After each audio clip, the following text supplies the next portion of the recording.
Salut Guillaume. Et salut, merci à toi de m'accueillir. Écoute, merci à toi de venir sur cet épisode. On est au Festival RH, pas très loin de Paris, un super festival. Et aujourd'hui, on t'accueille, on va parler d'un sujet spécifique. Mais avant, est-ce que je peux te demander de te présenter ? Avec grand plaisir. Donc Guillaume Mathias. Le titre que j'utilise pour me la péter à l'apéro, c'est expert en neurosciences et sciences cognitives appliquées. Ouais. Et d'un seul coup, ça en pose. Sauf que personne ne comprend ce que ça veut dire. C'est ce que j'allais dire. Et pour des gars un peu ignorants comme moi, qu'est-ce que ça veut dire ? T'inquiète pas, tout le monde ignore. Même moi, je ne sais pas ce que ça veut dire. Non, plus sérieusement, depuis 20 ans, mon domaine d'expertise, c'est de comprendre comment un individu perçoit son environnement, comment le cerveau traite les informations perçues de l'environnement et du coup, comment il va déclencher une réponse d'adaptation. Okay. Donc entre le moment où je perçois l'environnement et le moment où je vais me mettre en mouvement, prendre des décisions, déclencher des pensées, déclencher des émotions, voilà comment ça marche entre nos deux oreilles. Et ça fait plus de 20 ans que ça me fascine et j'adore. Écoute, moi aussi ça me fascine et du coup j'ai envie qu'on se concentre sur un sujet aujourd'hui. Et du coup je vais te poser une seule question. Lors de l'onboarding d'un collaborateur, faut-il vraiment se fier à sa première impression ? Ça, c'est une bonne question. Déjà, on a l'adage populaire qui nous dit on n'a qu'une seule chance de faire une bonne première impression. Donc, on aura l'impression, sans jeu de mots, on pourrait penser que, vu que c'est rentré dans la culture populaire, peut-être qu'effectivement, par bon sens, c'est à celle-ci qu'on devrait s'en référer. Pourtant, cette première impression, elle est déclenchée par des automatismes. Si, par exemple, je ne sais pas, moi, en automatisme, je te dis l'ami du petit déjeuner, c'est l'ami... Laitier. Non, c'est pas ça. C'était quoi ? Ricoré, pardon. Ricoré. Ça marche aussi laitier, non ? Tu vois, même là, on arrive à faire des erreurs. Même dans les automatismes, on arrête.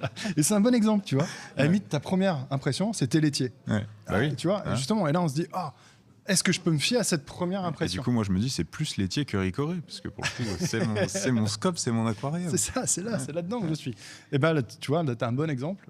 Ou est-ce que, est-ce que tu te fierais à ta première impression ? Du coup, non. Et promis, c'était pas préparé. Ah ouais, non, complètement. Non, en plus, je te le glisse, j'avais un challenge pendant ce RH. Il fallait que j'arrive à faire dire à quelqu'un en face Ricoré. C'est pas Donc vrai. Ça, je viens de réussir. En plein podcast, j'adore. C'était ça, mon challenge. Bravo. Mais tu vois, ça illustre bien que cette première impression, on y croit. Ouais. On y croit, elle nous semble spontanée, elle nous semble automatique. Ouais. Elle n'est pas tout le temps juste. Ouais. Et pourtant... Je sors tout juste là de scène où je suis en train d'expliquer aux gens que si on veut sortir des biais cognitifs et de ces erreurs-là, il faut faire confiance à son intuition. Je suis perdu, moi. Et voilà, c'est tout le paradoxe. Et en fait, tu as des gens qui vont fuir l'intuition parce que quand ils ont testé, ils se sont aperçus qu'il y a un facteur d'erreur assez important. Et d'autres qui vont, à l'inverse, se fier énormément à leur intuition. Okay. Alors, est-ce que méthode et intuition, première impression ou méthodologie stricte, s'opposent vraiment ? Non. En fait, c'est plutôt une approche chronologique qu'il faut avoir. On a étudié que l'intuition s'éduque. Mais pour comprendre l'éducation de l'intuition, il faut comprendre comment fonctionne notre cerveau. Est-ce que tu as une idée du nombre de décisions qu'on prend en moyenne par jour ? Aucune. Allez, à 5 près. On en prend 300. 300 ? Ouais, 35 000. Donc, on prend 35 000. T'étais pas loin, non ? T'étais juste à côté. Et J'étais avec le 3 au début, comme le laitier Ricoré, tu vois. Tu vois, t'avais une première impression là, qui commençait à s'affiner. Donc, on prend en moyenne 35 000 décisions par jour. Le truc, c'est que sur les 35 000 décisions qu'on prend en moyenne par jour, on en conscientise que 0,26.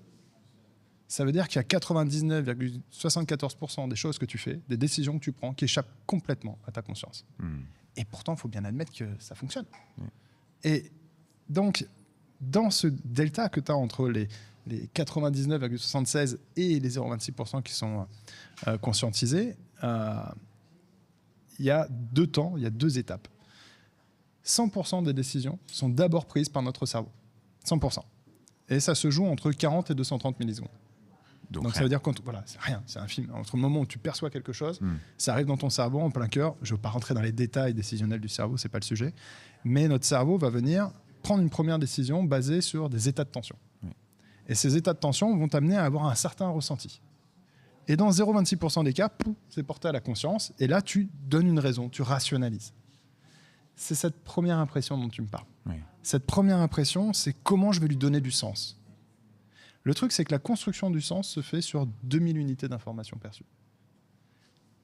Le premier temps décisionnel se joue sur 11 millions d'unités. C'est-à-dire que chaque seconde, tu perçois 11 millions d'unités d'information et tu vas en extraire que 2000 pour donner du sens. Et tout ça en un rien de temps. En un rien de temps. Ton cerveau, d'abord, perçoit 11 millions d'infos. 99,76% resteront juste à ce premier temps, mais vont produire un ressenti physiologique. Oui. Et dans 0,26% des cas, on va prendre une petite partie de ces infos pour essayer de construire une raison.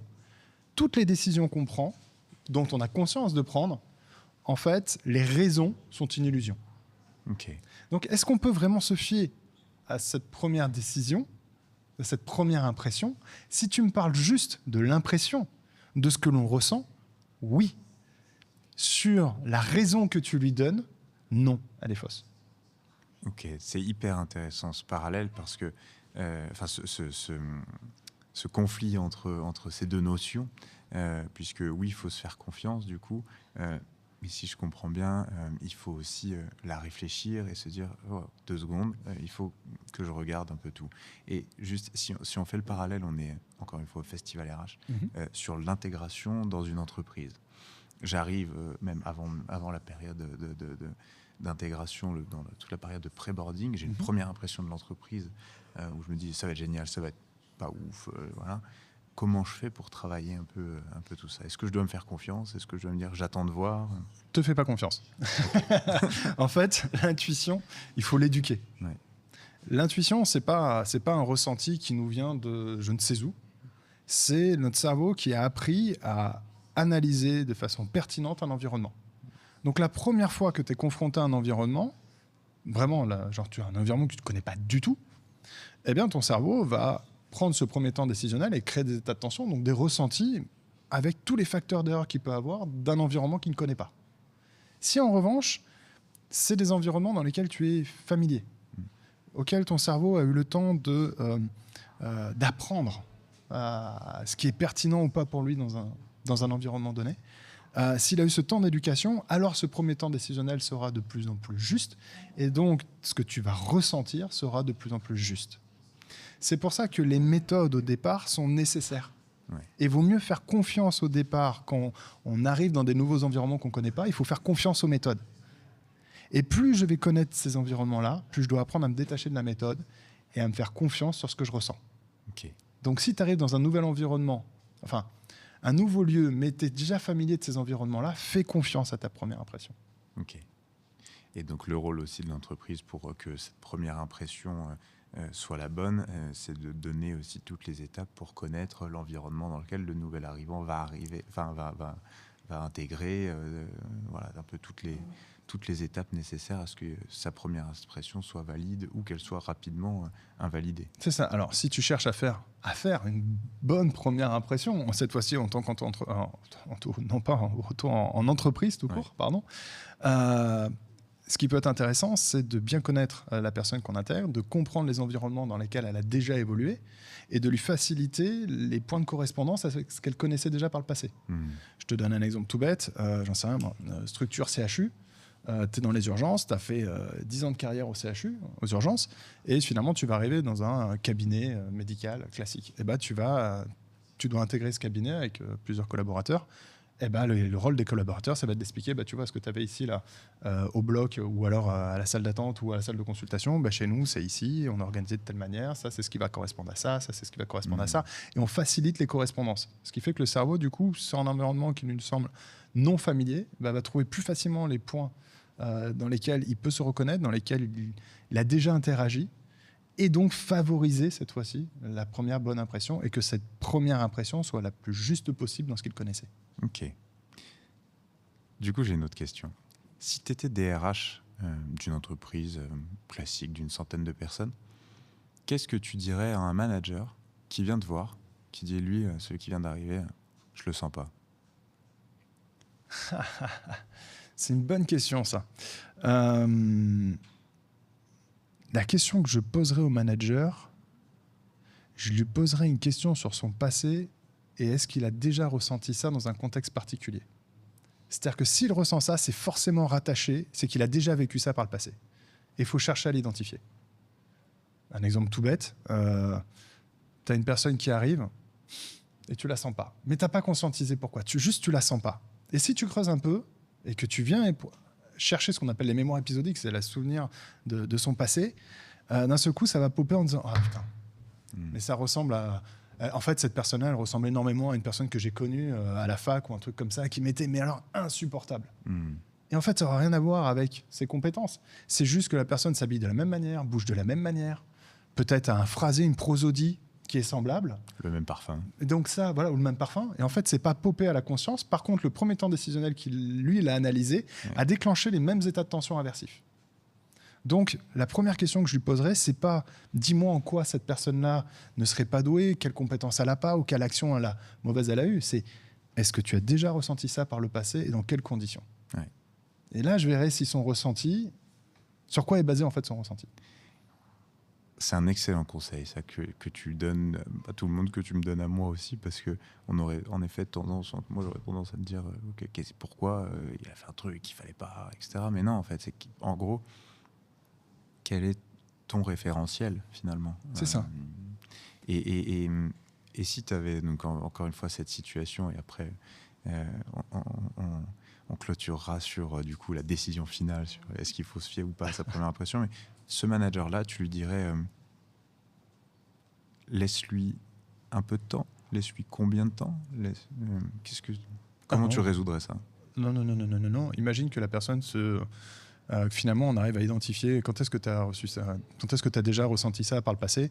Attends, laisse-moi réfléchir. C'est quand une personne... Ah ouais, si, je me rappelle. 10 secondes après, la personne m'avait cassé la gueule. Tu dis, ouais, non, tu laisses pas de temps. Il y a peut-être une vraie alerte à faire. Il y a peut-être vraiment quelque chose à déclencher. C'est une fois que la personne a conscientisé ça, à pouvoir retrouver à quel moment elle ressentait ça, c'est de lui dire maintenant que tu as pris conscience que tu ressentais ça en présence d'un tel ou d'un tel ou d'un tel ou dans telle situation, etc. Tu as conscience de ça et que tu sais maintenant que c'est ça qui déclenche.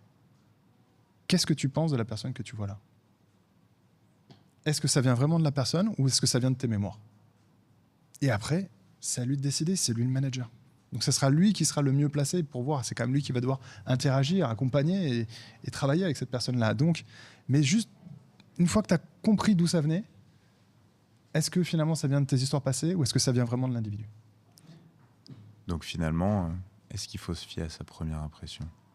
Il faut quand tu es familier d'un environnement, oui. Ne pas s'arrêter à ça et chercher ce qu'il y a derrière. Est-ce que ça vient vraiment de la nature de ce que j'ai en face ou est-ce que ça vient de mon histoire? Eh ben, écoute, merci. Je crois qu'on a bien répondu à la question. Grand plaisir en tout cas. Merci Guillaume. Merci à toi. À bientôt. Très bientôt.